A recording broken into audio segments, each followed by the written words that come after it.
Kane kadai ka basic learning jong ka Jingtem Ukulele.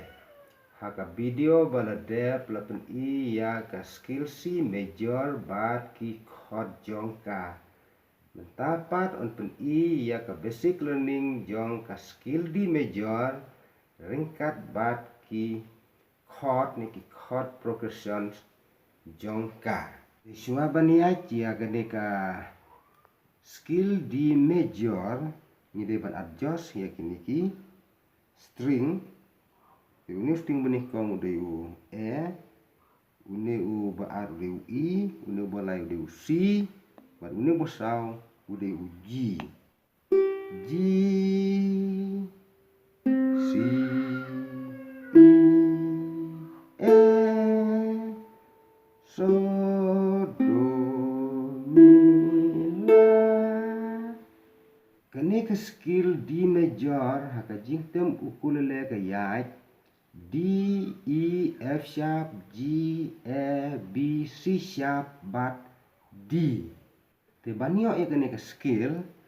ni nyon ya uni u C second fret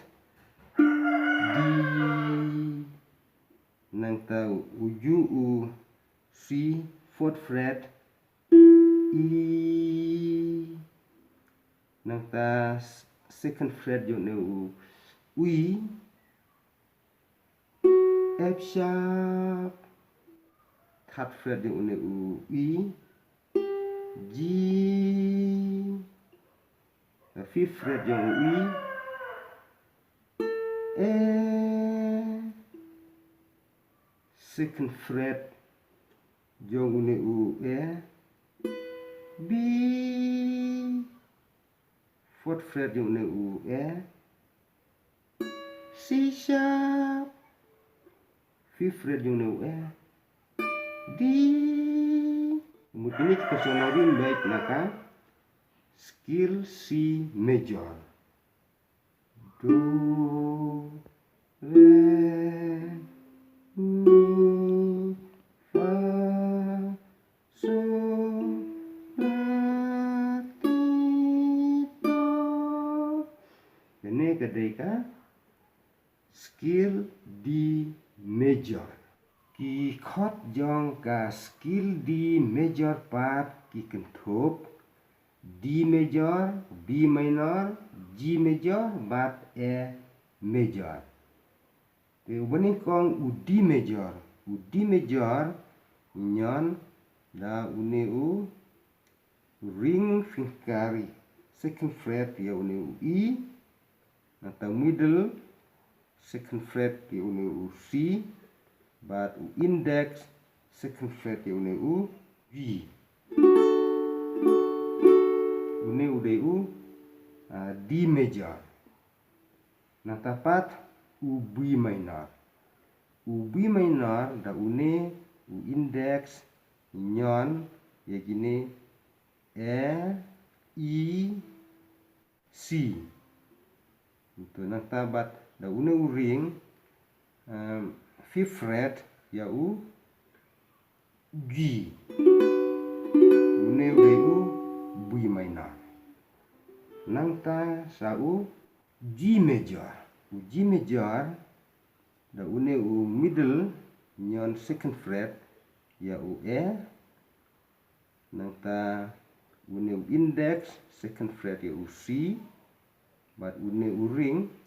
third fret une u E une udah u G major nang ta kado sa u A major da une u index first fret ke u C bat une middle second fret ya u G une udah u A major te don ma pen kamu neru ya une u D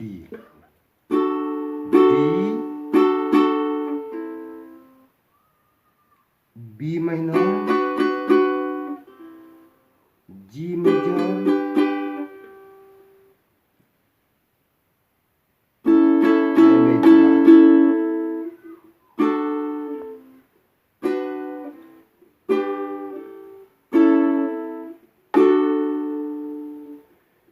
nang ta ka jingai na distan na une u